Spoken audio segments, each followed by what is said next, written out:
religion which before 628 was confined to a small group of immigrants in Medina conquered the world. So I think the secret is in the Quran. And finally, it's been staring us in the face for all these years. But no one has noticed.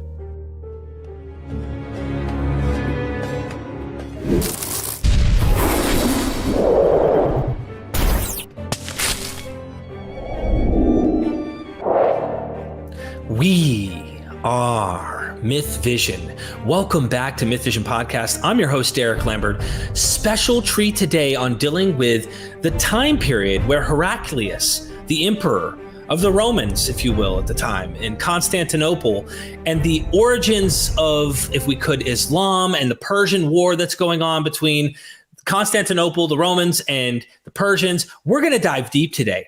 Today I have Dr. James Howard Johnston.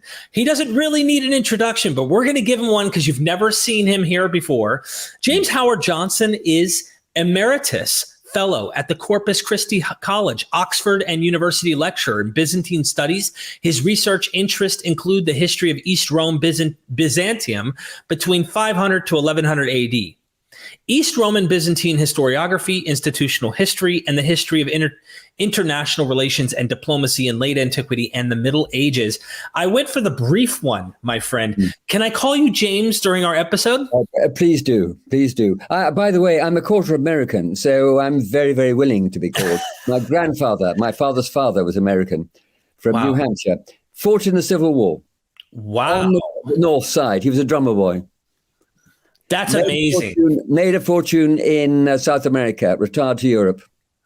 What? This is wild. Okay, so you literally are history. You're not just telling us history. Your family has some deep roots in historical situation here that you could trace back. So if you don't mind, I want to introduce you and get into this topic because I think this is important.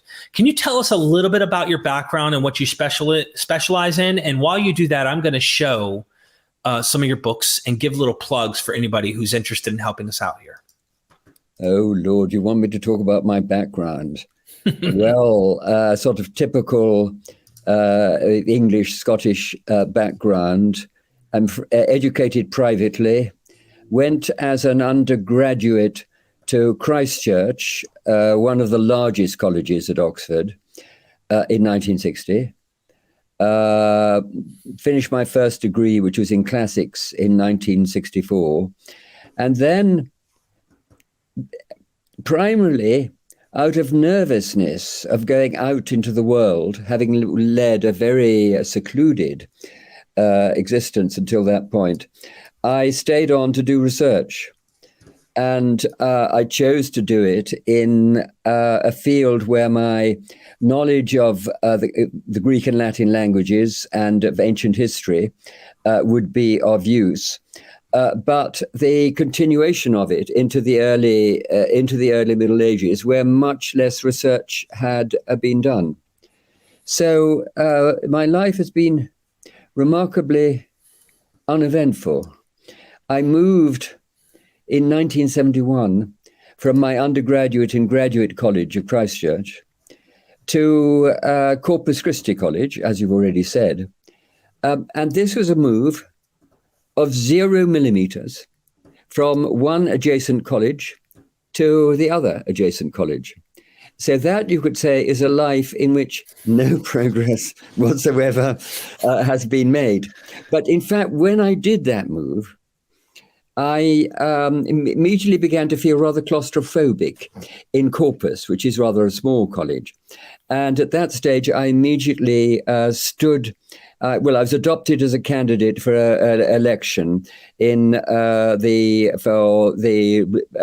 city council and later the county council. So for some 15 years, I was involved in local politics. And those are 15 years in which I published very little, but in which I learnt a great deal about the wider world, the division I represented, the political parties and the way they operated, and the local authorities. And so that's about it in a nutshell. 0 millimeters progress, but a certain amount of experience outside. And of course, every long vacation, every summer, I would go traveling in countries which featured in my research. Well, I've enjoyed quite a few of your talks already as I've searched the internet to find. And of course, the books that I showed go down in the description. The Last Great War of Antiquity. You're going to really enjoy this one today, ladies and gentlemen. Also consider helping us out on the Patreon. I am producing stuff nobody else is. Nobody's done interviews with Paula Fredrickson. I mean, you can go find her on like a news station or doing a lecture at a college. But as far as a journalist like myself, going and sitting at the feet of someone like Paula Fredrickson and other academics, I have content you can't find out there. Help support us. We also have courses in the description with M. David Litwell on ancient Greek mystery cults and Bart Ehrman dealing with the Gospels or finding Moses. We're going into all sorts of stuff. So please help us out in the description. All right, let's dive in if that's okay with you, James. I want to ask you, you published many books, and today we're going to be talking about the backstory of Islam, namely the Persian-Roman War, which happened between 602 to 628. But before we do, can you tell us a little bit about the other book you published, Witness to a World Crisis? I noticed in that book, too, just tell us about the book, but also I noticed on the front cover, I've asked this question of Dr. Hoyland before, is I said, you know, especially listening to you talk about Heraclius, and we're going to get into some interesting things like martyrdom and stuff that I think is going to be fun. But these coins, one on the left, I think that is Heraclius, correct? Yeah. The one on the right, though, is a mystery. I've been told this could be a caliph, one of the caliph, but this could be Muhammad. I've even been told. Could be, but I think it's virtually certain that it is. I mean, it's the formidable figure of a standing caliph. That they're known as a standing caliph coins, and you have to remember that this is an Islamic coin. That dates so a religion in which in theory the human figure is banned, but it's an early coin, a sort of threatening coin, issued I think in the 690s. Okay, when things are hotting up. So what's this book about briefly, and we'll continue. Right. Well, it's just its origin was that I'm writing about. I started writing about all the sources written at the time, and then a generation or two later, and then much later, from which one could begin to piece together the last great war of antiquity. But and then I realized it had got so long that it better be published independently.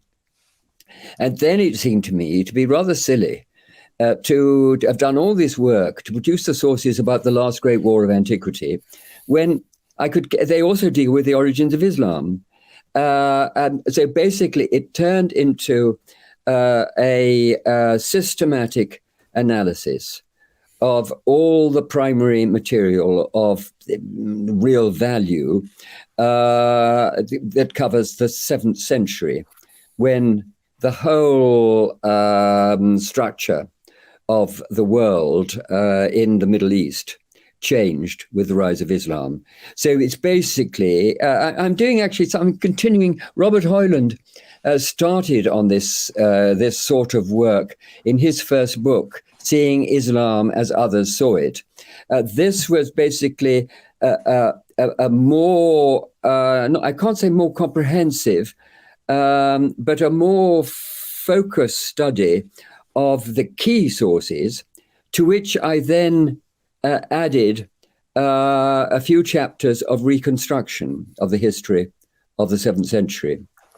Wow. So basically, it's a sort of loving encounter on my part with all sorts of sources, beginning with one of the great poets of all time, George of Pisidia, who lived and wrote during the last great war of antiquity, so between 600 and 630 and on into the 630s, a great poet, sort of worthy, in terms of language at least, to be placed alongside Shakespeare.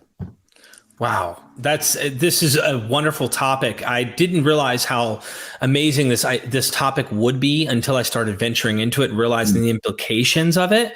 So, if I may, before we talk about these two superpowers, the Byzantine Empire and the Sasanian Empire, there was a plague that hit the region before these two went to war called the Justinian Plague.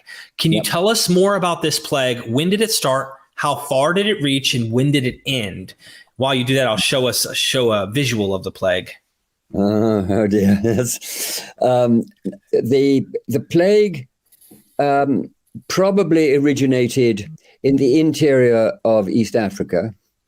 It reached the Mediterranean at Pelusium, so it's on the easternmost branch of the Nile in autumn 541. It then, the Mediterranean was, of course, crisscrossed by merchant shipping of all sorts. So it then moved swiftly north up the coast of the Middle East to Asia Minor. It reached Constantinople in spring 542. It spread west along the North African coast. It reached Italy, France. We know from corpses that have been dug up and where the DNA has been analyzed, that victims of plague were found as far away as Bavaria, so deep into the European continent, and Cambridgeshire in England. But texts, references in text tell us that it got as far as Ireland. So basically, it's a universal, it is a real pandemic. But oddly, it's a pandemic that when it got to land, didn't move that fast. So and in fact, we know from Gregory of Tours, who's a great historian of the Franks in the 6th century, he reports that a bishop of Clermont-Ferrand, which is right in the center of France, in the Massif Central, had a vision in which he was told that he wouldn't die, that he wouldn't live to see the plague come to Clermont-Ferrand. And he lived for 8 years. And the plague had reached Arles in the south of France, and it took 8 years to get to Clermont-Ferrand. So it's nothing like the Black Death. And the reason, I think, is that whereas the Black Death was a plague which became pneumonic, I mean, it turned into pneumonia and became very, very infectious.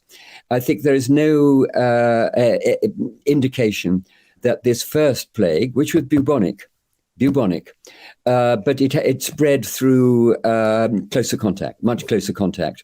So in fact, though, the death toll was high, particularly before people learnt basically to stay indoors, or if they were living in the country, not to go to a town, it had nothing like the death toll of the Black Death. So it was a serious demographic shock.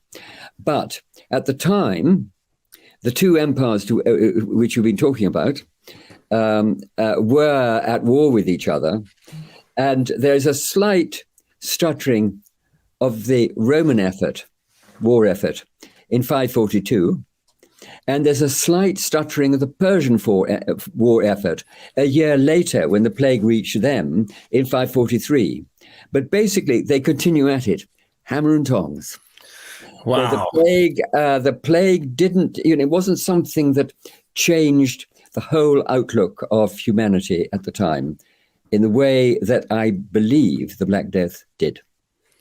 Interesting, really interesting. And I think leading up to this, we'll talk about the two superpowers now, the Byzantine Empire and the Sasanian Empire. If we could start with the Byzantine Empire, here's a map just to give everybody an idea of what it looks like. And if you don't mind, with its capital being Constantinople, and here we have the famous church, which was built in the capital. You could see on the map here. I'm going to show you this church real quick in this video. This is the Hagia Sophia. It is indeed.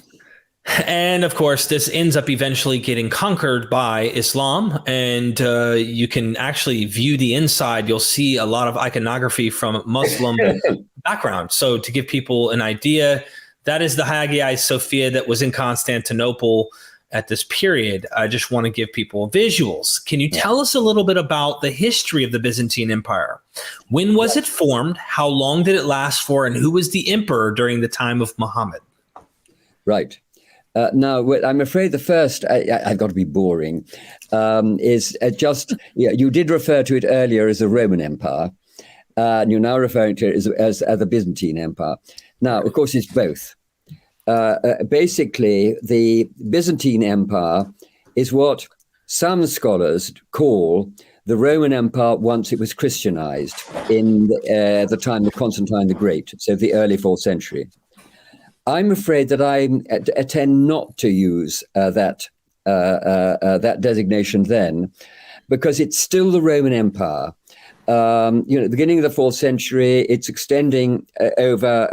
There's a western half, which wasn't shown on the map. What you showed on the map is the Roman Empire, as I call it, the East Roman Empire, in, yes, the mid-6th century, in the reign of Justinian, when it is Justinian engaged in campaigns of conquest, first in North Africa, then Sicily, then Italy, and then acquired an enclave in southern Spain. Now, I call it the Roman Empire, and I introduce. So Byzantium is Byzantine is an entirely artificial term. It's introduced basically to mark off something later from something earlier. They themselves always refer to themselves as Romans, and in fact, the Arab world and the Turkish world continue to refer to them as Rum. But for convenience, I put the divide in the 640s. Basically, I put it in a specific year, which is completely absurd, the year 644. Why? Because that was the year in which the Arabs, having occupied Egypt, I mean, the Romans basically agreed to withdraw and did so. I think it's by November. The agreement was they should all be gone, all the authorities, all the troops, by November 643. Now, a year later, the Arab authorities had dredged the canal linking the Nile to the head of the Red Sea. And in autumn 644, the first huge grain convoy from Egypt. Now, grain convoys had traditionally gone to Constantinople. The first grain convoy arrived at Jeddah, the port for Mecca and Medina. So I see that as the crucial moment in which the economic as well as the political center of gravity has moved east from the Mediterranean towards, well, basically inland in the Middle East. It'll end up in Iraq a century on. So it's a center of the economic center of gravity moves east, and eventually ends up in Iran. Iran, where you have a whole series of urban flourishing in the 9th and 10th centuries. It becomes a sort of economic powerhouse, along with Iraq, of the Western world. Now, so basically, yes, the Roman Empire is the Roman Empire which you showed of Justinian, which had been somewhat truncated by the early 7th century. The Byzantines had been driven out of much of Italy. They still control the area around Ravenna and the area around Rome and further south, but they'd lost control of the Po Valley and Tuscany. And they controlled North Africa. They were suffering a lot in the Balkans. They were at a war in the east with the Persians. And so I know there was multiple questions in that one question. Just can we get into the emperor of the time? Muhammad is on the scene, and to give a couple coin images to tease people so they understand which emperor we're talking about here. Can you tell us about this emperor? Yes, Heraclius. Heraclius was the son of another Heraclius who'd been a successful general, not one of the greatest generals of the late 6th century, but a successful general. And in the early 7th century, he'd been appointed exarch, or governor with military powers of North Africa. And Heraclius was his son. At the same time, and Heraclius had a cousin, Gregory. I think Gregory's father was also called Gregory. Anyway, they are all involved during the reign of the Emperor Phocas, who reigned from 602 to 610.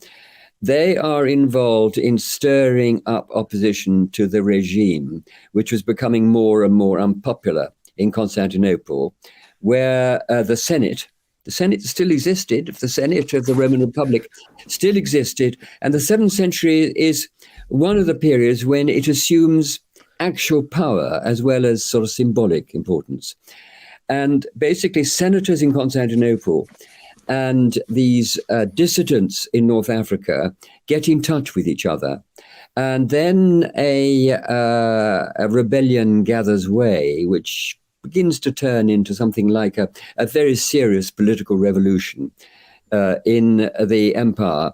It gathers way between 608 and 610, when Heraclius arrived in a fleet at Constantinople,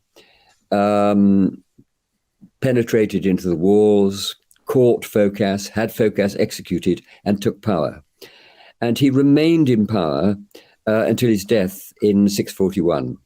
So Heraclius's time in power, I mean, the first 22 years coincide with Muhammad's preaching.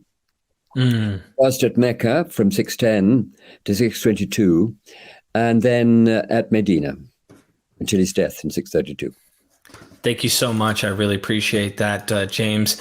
So we've kind of covered him, and we're going to get into him more, I'm sure. Now let's have a look at the other superpower, the Sasanian Empire. Here's a map of what it looks like for our audience to kind of be able to follow along and get a visual aid of what it may have been on a map, what would have been covered by this power, with its capital being, and I'm going to probably butcher this, but is Ctesiphon? Am I correct in pronouncing it? Yeah, well, like Ctesiphon, I would say. Ctesiphon. Okay, Ctesiphon. Let me just show everybody. Here we have a famous palace built in its capital, Ctesiphon. And this is the remains that are still around today. You could tell it's beautiful architecture. Here's kind of what it would have looked like in the time before it's destroyed and became a ruin. I really enjoy these pictures to give people an idea, like what we're looking at. Can you tell us a little bit about the history of the Sasanian Empire? When was it formed? How long did it last for? And who was the emperor during the time of Muhammad? Right. The Sasanian Empire was formed in a great, it's a successor to a Parthian Empire, which was the successor to the Hellenistic rulers who'd been established by Alexander the Great, who destroyed the original Persian Empire. Now, the Parthian Empire was relatively loosely organized. And in the early 3rd century, the local Persians in Persia proper, so it's Fars, it's in the south, it's in the southwest, in the Zagros Mountains, the original heartland of Persia. If I had a pointer, I would point to it, but I can't. But it's well to the southwest, not the extreme southwest, beyond the Gulf of Hormuz, because forgive me. Would it be like kind of under the words Sasanian Empire, somewhere in the blue there? Basically, you go down and to the left, but inland from the Straits of Hormuz. Okay. The far southeast is desiccated country. That's where the hostage rescue went wrong in President Carter's time. It's the hot lands close to Afghanistan. Okay. Now, the rebellion, a local rebellion started there. And then it's a classic case of the dynamic expansion of power.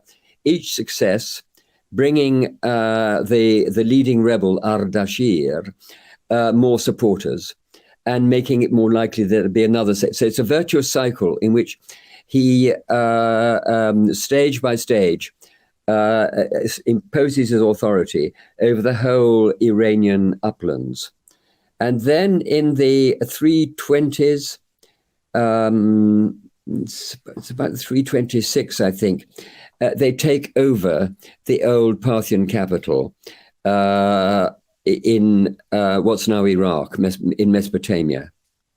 And that's the point at which, so the Sassanians basically were a new dynasty. In what year is this, just so our audience is following? Now you see, you're pressing me too hard. There is a certain amount of debate about the precise date, right? And I think I'm going to say 320, 326. But anyway, it's thereabouts. It's right. Thereabouts. It's in the 320s, and what you have is a new regime, which is more tight. Well, it's more militarized. It's more centralized. It's basically geared to exploiting the enormous wealth of Mesopotamia, modern Iraq, to support basically the political and military plans of the Iranian aristocracy of the Iranian highlands. And so over the next century or so, a series of wars were fought on all fronts, but notably with the Romans in the mid-3rd century, in which the Sassanians were remarkably successful.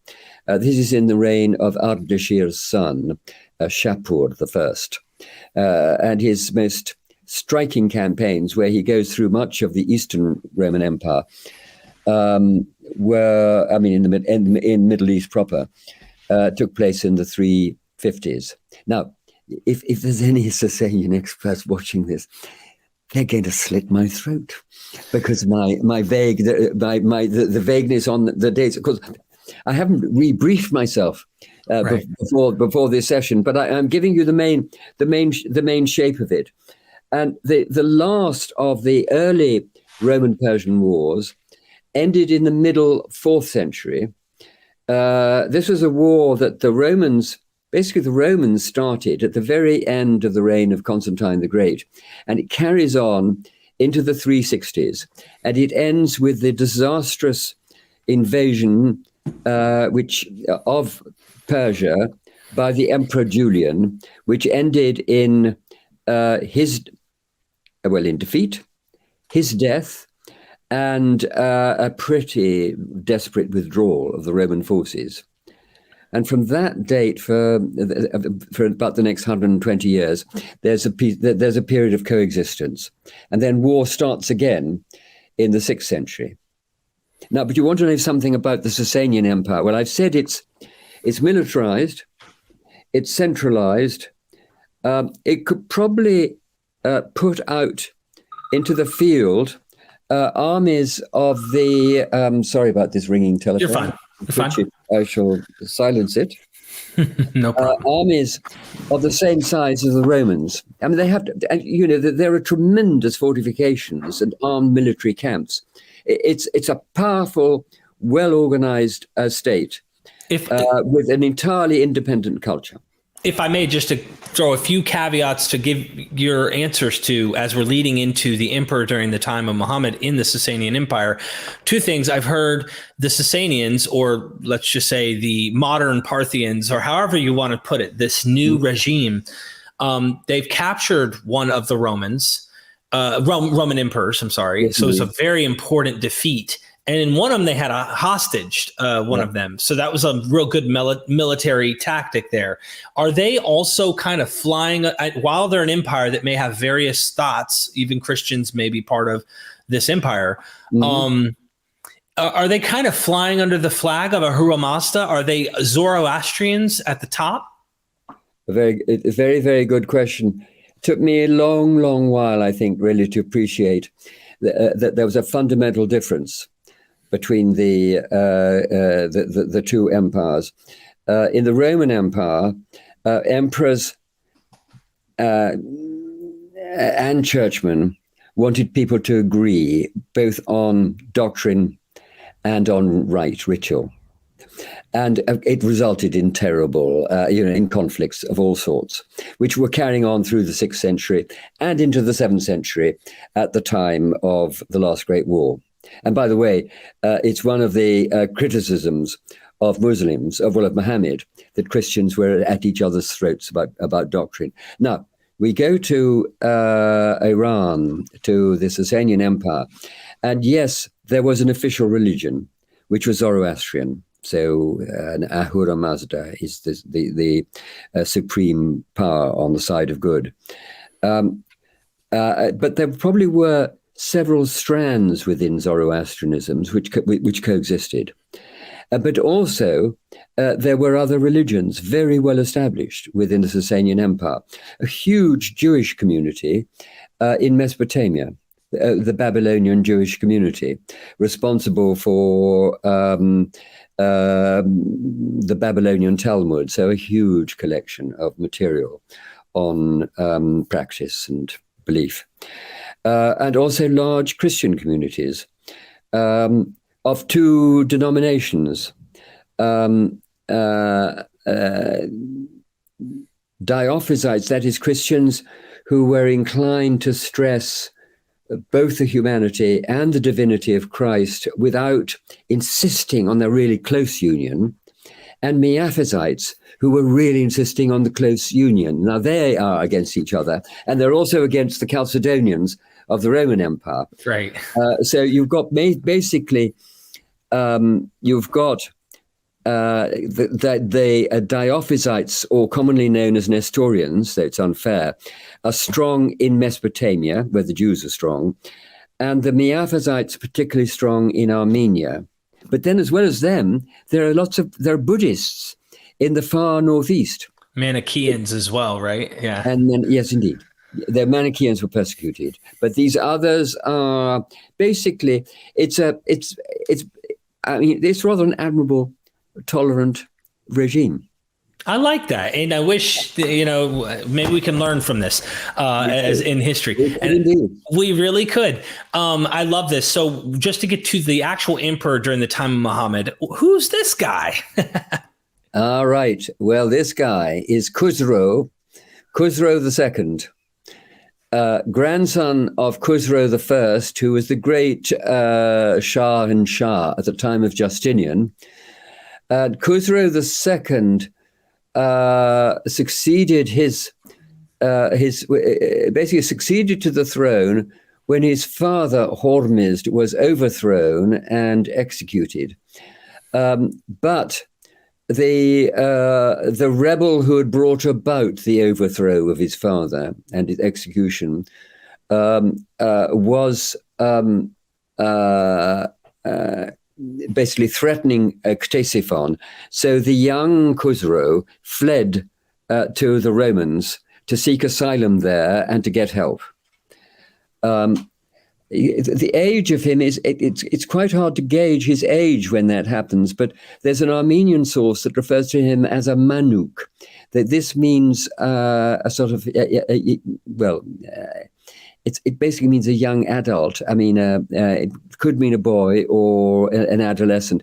My guess is he's not much more than 12 or 13, and so he's very much the creature of two powerful uncles.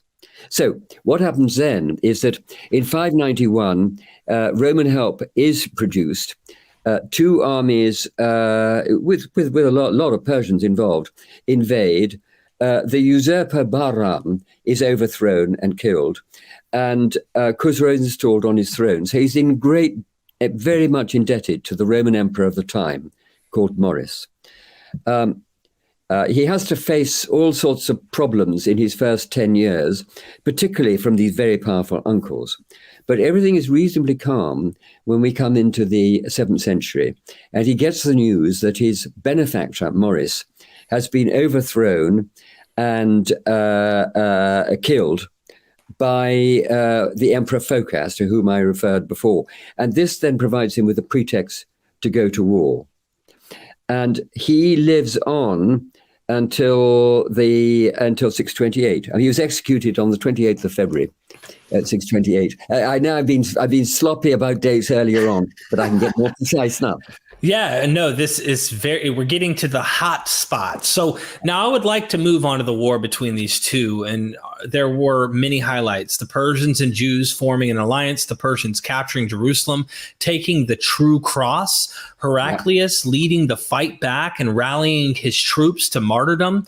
Heraclius not only regaining all of the lost territory, but the true cross as well, which he brought back to Jerusalem on the 21st of March, 630 AD, and many more highlights. Let's begin with what led up to the war, if you don't mind. I know there's a lot between what you just said and what I just said. There's so much. We could spend multiple episodes diving into this material, but I'm kind of doing a drive-by because our time is limited. If you don't mind, let's begin with what led up to the war. With the causes, I mean, ostensible cause number one, I mean, a real cause number one is the murder of Maurice, Khosrow's beneficiary. But there is in the background, as the price for Roman help in 591, Maurice had just extracted considerable territorial concessions. A large chunk of Armenia, a large chunk of Georgia, basically divided half and half, whereas before they'd been divided about 4/5 Persian, 1/5 Roman. and of the key mountain chain, which runs east of the Euphrates towards Lake Van, then goes into the Zagros Mountains. This key mountain chain separates the Armenian theatre of war from the Mesopotamian theatre of war. And the Romans basically gained control of the central and western passes. And this gave them a great advantage of being able to move troops quicker between the two theatres of war. I'm sorry about this coughing. Oh, you're fine. I've come back from a conference in Italy, diseased, but I'm recovering. Hopefully it's not bubonic, so. No. I really hope it's not COVIDic either. Yeah, that too. No, it isn't. So basically, I could say that the Sasanian Empire was gravely weakened on its western front by these territorial concessions. So gratitude to his benefactor, wanting to address the strategic balance. And then thirdly, basically, war after war had been fought through the 6th century. So basically, I think that there was a general souring of relations. And it was a great opportunity. And in spring, in spring 603, Khosrow gave the order to his armies to attack, and they attacked. They had to attack on both fronts to keep the Romans busy on both fronts. But the much the weaker attack took place in the north, in Armenia, so north of these mountains, and the main attack was in the south, in northern Mesopotamia, where the Persians went for the main forward Roman base called Dara. And after a siege of a year and a half, they captured it. And and after it's fallen, they switched the weight of their attack back to the north, and they made gains there. Then there's a year of pause while they recruit more troops, mobilize more men. I mean, sort of Putin-like, but effective mobilization. And then they resume the advance on both the northern and the southern fronts, the Armenian and the Mesopotamian. And it's a war, it's a grim war of attrition in which they push their way forwards, basically to the Euphrates, the Romans' inner line of defense, which they've reached by 610. At which point there is a disturbance within the Roman Empire, which is the Heraclean Revolution. And I'm not sure that many troops were taken away from the front, but certainly the resistance weakened, and the Persians got bridgeheads across the Euphrates. So that basically prepares the way for a second phase of the war, when the Roman Empire has been divided into two. I mean, there's Egypt, Palestine, and Syria to the south of the Persian bridgehead, which has reached the Mediterranean.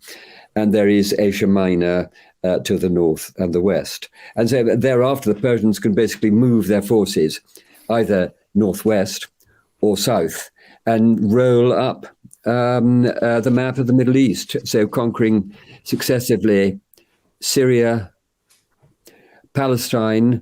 They actually occupied Palestine 2 years after the siege of Jerusalem.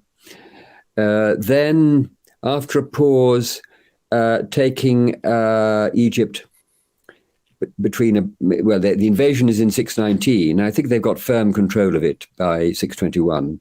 And then they prepare for the final battle, which is the battle for Asia Minor, immediately east of Constantinople.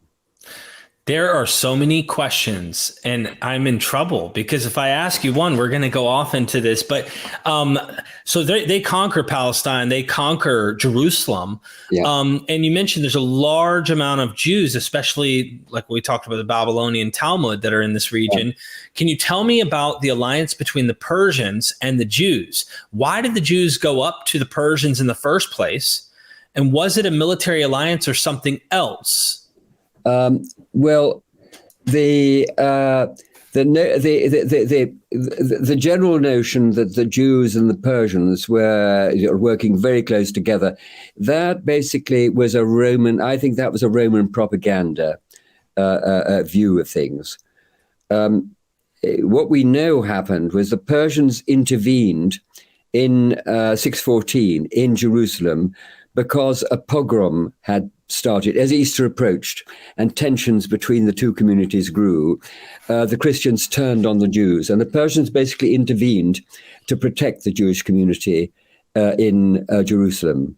And after the fall of the city, in fact, they didn't occupy. They left a sort of a control commission in the city, but they removed all those they regarded as the troublemakers, including the patriarch. And they removed the true cross. Now, but the task, the Persians had a delicate task because they had large Christian and large Jewish communities in their homeland, I mean, in Mesopotamia. So they couldn't tilt too much one way or the other. So I think that their policy was to be as even-handed as possible. When they took over Jerusalem, did they hand over the city of Jerusalem to the Jews? No. What they did temporarily, what they'd done temporarily after the sack was to allow Jews to move into Jerusalem without any controls. But when they basically established their formal rule over Palestine, then they reintroduced basically controls, basically to maintain the balance between the two communities in the Holy City, basically because of the possibility of trouble back home if they didn't maintain the traditional balance. But obviously, the Jews being the minority in Palestine and Syria and Mesopotamia did look to the Persians as protectors. Gotcha. The Persians weren't going to really shift to become, conduct pogroms of the Christians. No. If you don't mind, I'd like to talk about how the fight back Heraclius did and we have an entry in the Chronicle of Theophanes, who died in 818. And I'm going to show the front cover for those who are interested in following the sources. This is the Chronicle of Theophanes. Am I saying that properly? Theophanes? No, Theophanes. You're absolutely right. That's how I always pronounced it. So in Theophanes, the confessor, sorry. And in particular, this passage, the emperor, and this is page 442. Yep. The emperor gathered his troops and gave them courage by assaging them with these words of exhortation. Be not disturbed, O brethren, by the multitude of the enemy. For when God wills it, one man will rout 1,000. So let us sacrifice ourselves to God for the salvation of our brothers. May we win the crown of martyrdom so that we may be praised in, and then it continues. Yeah. I wanted to show this page. Can you tell us more about the fight back of Heraclius led, and is this rally his troops to martyrdom? Is this where Islam got its concept of jihad? Mm-hmm. Mm-hmm. I drew that passage to the attention of a great historian of Islam, Patricia Croner, who was at Princeton and alas died young of cancer a few years back. And she got absolutely fascinated and began, scouring the Quran for all of for similar passages. Now, the background to it is this: that the Persians basically have wrapped up the Roman Middle East. Palestine, Syria, Egypt, by the end of 621. And in 622, they start probing into Asia Minor. And Heraclius trains up, it's a small elite force. He trains it up and leads them on a campaign in the summer months, and they win some minor success in Northeast Asia Minor. But then there's a crisis in the West, and he has to go back to Constantinople. And basically, the crisis is because a great European power, nomad power, has intervened and attacked Thessaloniki. Now, many mentioning it because it meant that the main Roman counteroffensive was delayed until spring 624. Now, in spring 624, Heraclius led this crack force, which I would put at not much more than 15,000 men, but they were very well trained, had tremendous stamina. They could outmarch. That was a crucial thing. They could outmarch the Persian forces. And once you've got the advantage of speed, you've then got you've got more freedom of choice. And so, along with speed, but there was generalship, which was brilliant at using deception and misinformation. So, in the course of 624. A Persian army, which was assembling to invade Asia Minor, found itself suddenly threatened, and it dissolved. And the Shah Khusro fled south. And basically, 624, Heraclius just could roam at will, devastating the Persian northwest. That winter, he wintered in what is now ex-Soviet Azerbaijan, where he was obviously recruiting Christians from Transcaucasia, but also opening negotiations with the great power of Central Asia, that of the Turks. In 625, there's more sort of operations in which this small Roman army is being chased by 3 Persian armies, but it's faster. It chooses the moments of combat, and it beats them, one by one. And it's in the autumn. That autumn, that Heraclius was withdrawing north to allow his Transcaucasian allies to go home. It's at the point when they stopped facing a Persian army that Heraclius gave that speech, which you just quoted, in which martyrdom is referred to. Mm-hmm, mm-hmm. Now that, in my view, comes from an official history of Heraclius's campaigns, which was commissioned from the poet George of Pisidia. And the poet George of Pisidia made use of Heraclius's war dispatches sent back to Constantinople, and but inserted, for particular highlights, inserted short poems of his own. And that we know is from a short poem of his own because we can detect the verse, the iambic verses. So this is the official account, written immediately after the events. Wow. By the official historian. So it's trustworthy. I apologize. I was going to say, and basically, something of the same sort was said, not quite as clearly, in spring 624, when the army crossed over into traditional Persian territory. And that, I think, is where there's a phrase about death in battle providing entry into paradise. But the word martyr isn't actually used. I'm curious to get your thoughts. Like, are we?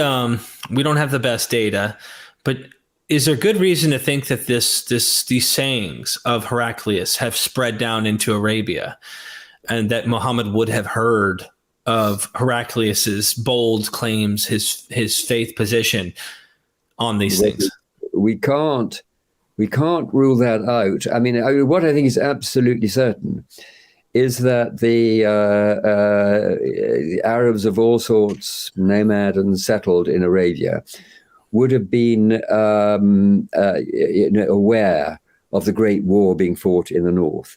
And some of the apocalyptic fears of Muhammad, which show themselves so forcibly in the earliest surahs of the Quran, have their origin in human fears about what is happening to the world at that time. But whether a specific thing like this would have got down there at that stage, I think I doubt.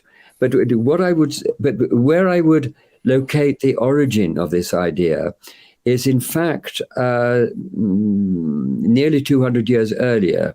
You see, when the Armenians first in the 440s and then in 480 to 482 rose up against the Sasanians, they were much encouraged. I mean, they were obviously in a very weak position. I mean, they were, they were, as it were, a very, very feeble Ukraine, having to face Russia, and the clergy did what they could to encourage them. And we have speeches reported in the sources, in which there are numerous references to martyrdom. They should fight to die for glory, to them having halos. So I think it's current in the Christian world. It surfaced before in Armenia in the 5th century, and it's sort of picked up. It's quite natural to pick it up. You've got a monotheist religion in the Roman Empire. It's quite natural to try to harness religion to the cause of war. Right. So it's not too big a leap for Heraclius to make, and for Muhammad down in Mecca, well, there plainly are important Jewish and less important but still significant Christian influences discernible within the Quran. I mean, divinely inspired the whole thing may be, but it's come through a human intermediary. But again, in Muhammad's case, as in Heraclius's, as in the Armenians in the 5th century, you've got a relatively weak antagonist facing much more powerful enemy. So really, it's a fairly desperate late move. And I argue that is the position of the Ummah, of the Muslim community, by 624, when they are basically under attack from the Medinans. And that is when Muhammad, after the Battle of Badr, first declares that those who died were martyrs. Thank you. Thank you for that answer. This is the juicy stuff I think everybody's been looking for. Now let's talk about what happened on the 21st March 630 AD when Heraclius brought back the true cross to Jerusalem. And let me show some images real quick here for people. These are beautiful images right here. Yeah. All of these are different paintings, art of Heraclius barefoot there, walking it back in. Here's another one really clear. That's beautiful art. And there's another one bringing the true cross back. That I just really love that art a lot. And here, like, I just maybe you want to make a brief comment about this, but I wanted to get into Sabios, if that's okay with you, the Armenian history. But you want me to just go ahead and continue?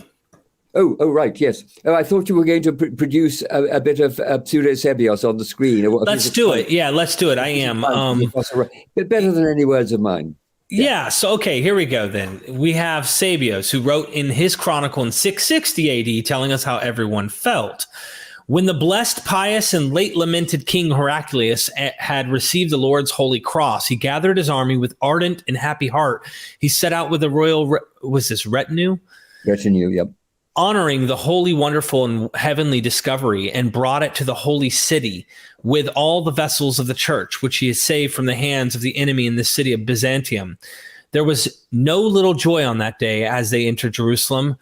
There was the sound of weeping and wailing, their tears flowing from the awesome fervor of the emotion of their hearts and from the rending of the entrails of the king, the princess, all the troops, and the inhabitants of the city. No one was able to sing the Lord's chants from the fearful and agonizing emotion of the king and the whole multitude.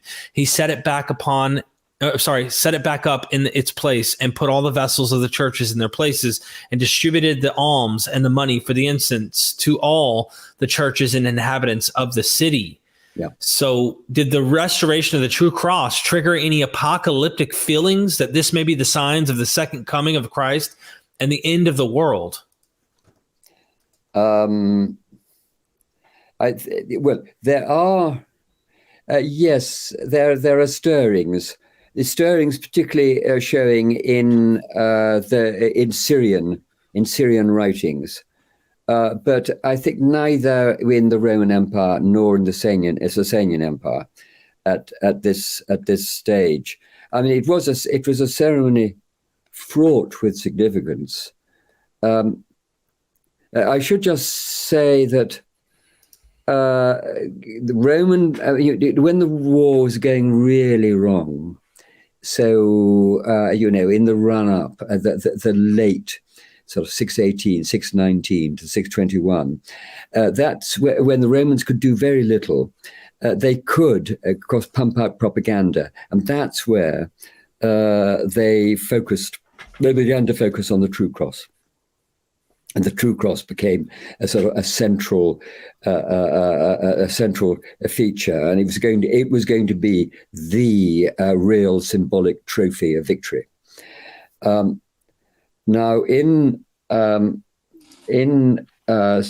by this time in 630, there'd already been 2 rounds of negotiation. There was going to be a third, but basically the peace was pretty much fixed. And Heraclius would be simply reimposing Roman authority over the recovered provinces after he'd been to Jerusalem. The ceremony itself, it's a very, very significant day.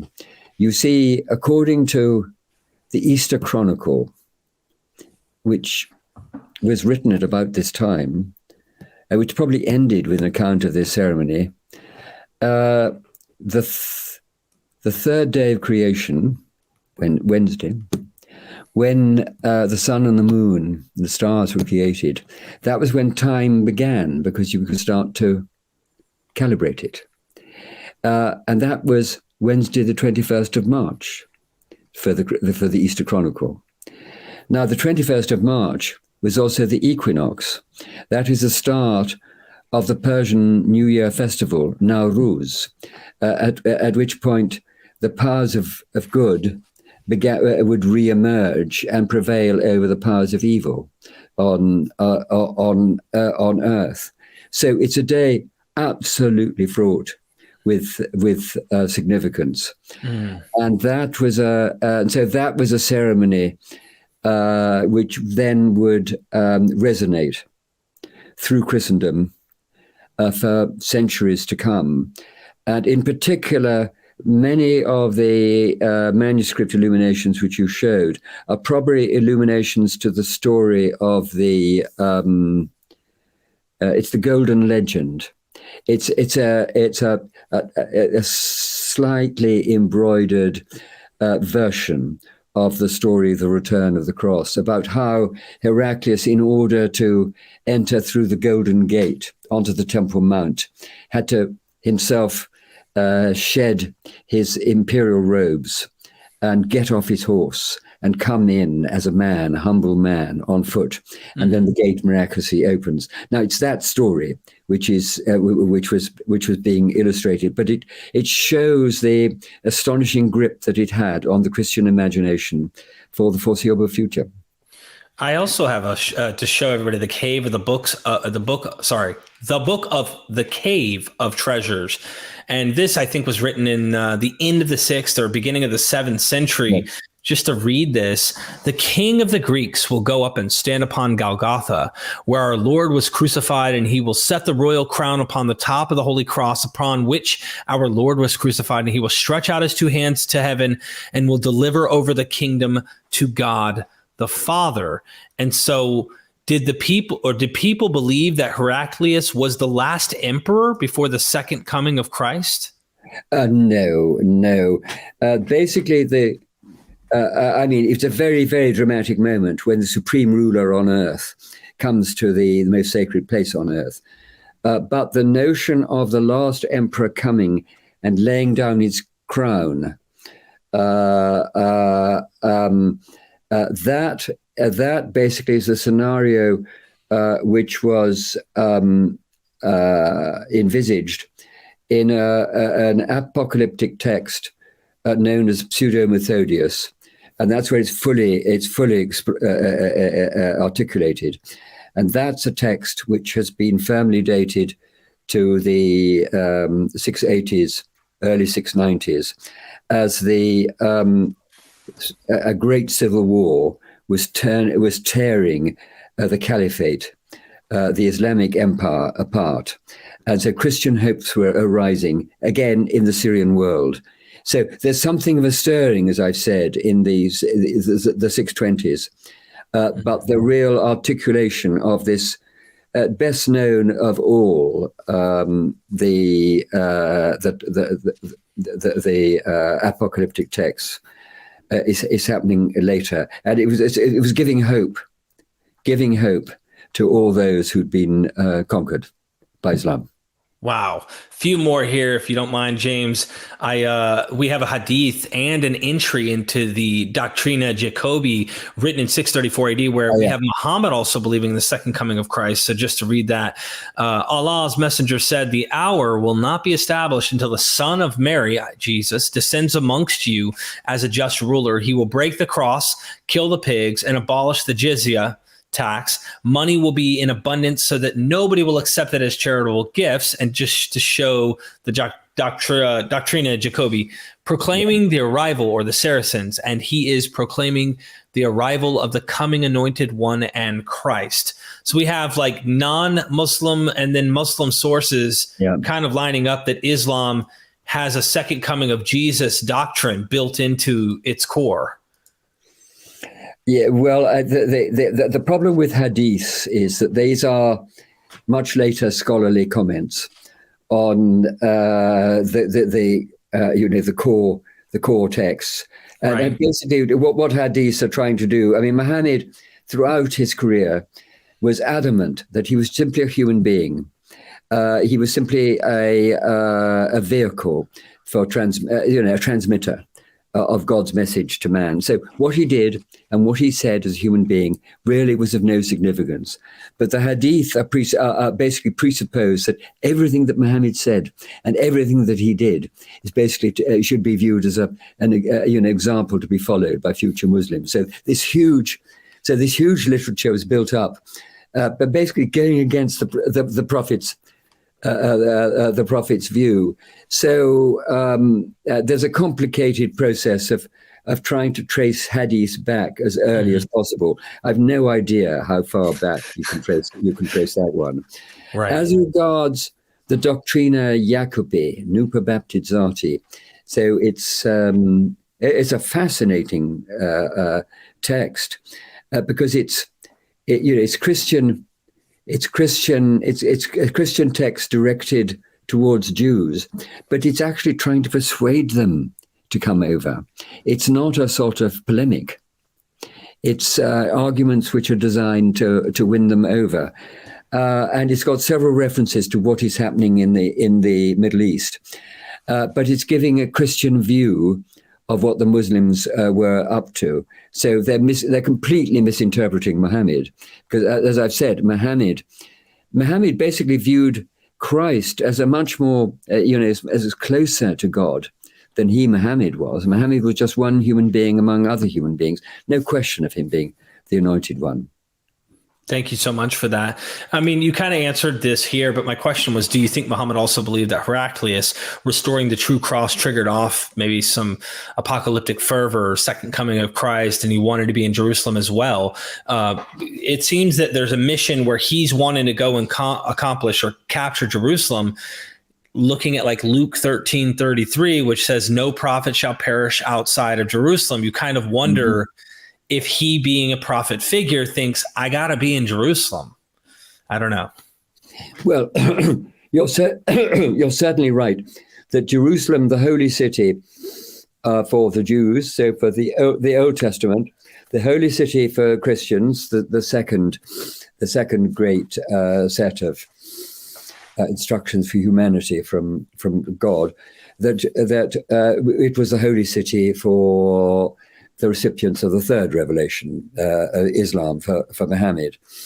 So the new religion would have always been looking towards Jerusalem, but you see, back in the 620s, up until 630, when Muhammad extended his authority over Mecca, until that point, there really was no prospect of the Ummah becoming any sort of power. In fact, it was only in 628 when there was an agreement was reached between the Muslims and the Quraysh, the leaders, the notables of Mecca, which enabled the Muslims to start sending out missions to different parts of Arabia. It was only then that Islam began to spread widely through the Arabian Peninsula. It was only from then that they could think of beginning to try to win over the powerful Arab federations in the north of Arabia. So I think it was far beyond the bounds of anything sort of conceivable. Until maybe the very last year or two of Muhammad's life. I mean, certainly he did send, one of his last acts was to send an army north in 632. But the first actual fighting in Palestine, we got a precise date for it. It's in February 634. When a victory was won in the hinterland of Gaza, and the Arabs were able to maraud at will. So I'm in two minds. I think, Muhammad viewed himself as a prophet to the Arabs in the first instance, but to humanity at large in the second. And Jerusalem was the holy city. So I'm sure it would have been, in the longer run, a target, as of course it was. Thank you. One more, and I'll let you go here. I want to move to Sabios again in this passage about Jews coming to Muhammad. So Jews went and gathered at the city of Edessa, and then just to skip, taking desert roads, they went to Takastan, to the sons of Ishmael, summoned them to their aid. And this is in the history attributed to Sabios. Yeah. My question about this is, the Jews, after capturing Jerusalem with the Persians, lost it again due to the peace treaty they had made between Heraclius and the Persians. Do you think that the reason the Jews went to Muhammad was simply that they wanted to recapture Jerusalem again? Well, I think I wouldn't take. I mean, the history attributed to Sebeos is, it's a wonderful text, and because of the date of it's written within 30 years of the death of the prophet. Now, the passage that follows the one you were quoting is remarkably sound in terms of, Muhammad is a merchant, etc., and their beliefs. But this passage about the Jews, I think we're then again entering the minds of Christian observers at the time.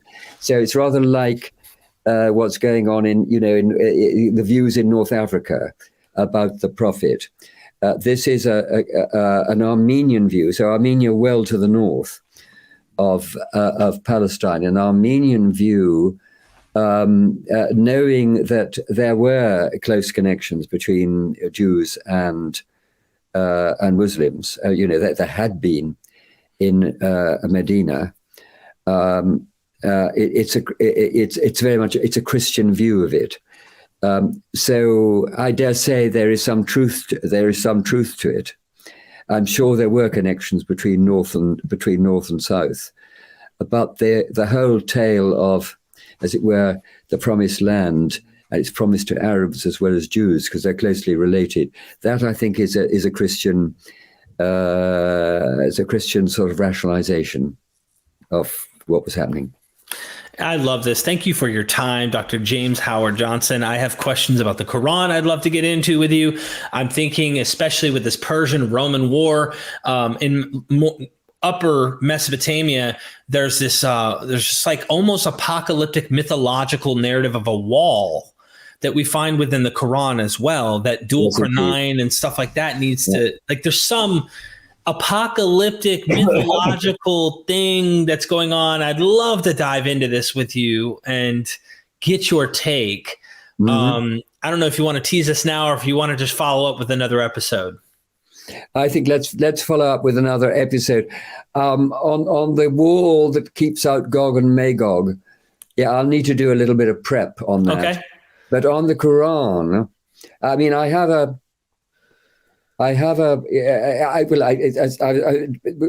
think I've referred to it, that I went to a conference recently on the Quran, which was being examined as a text.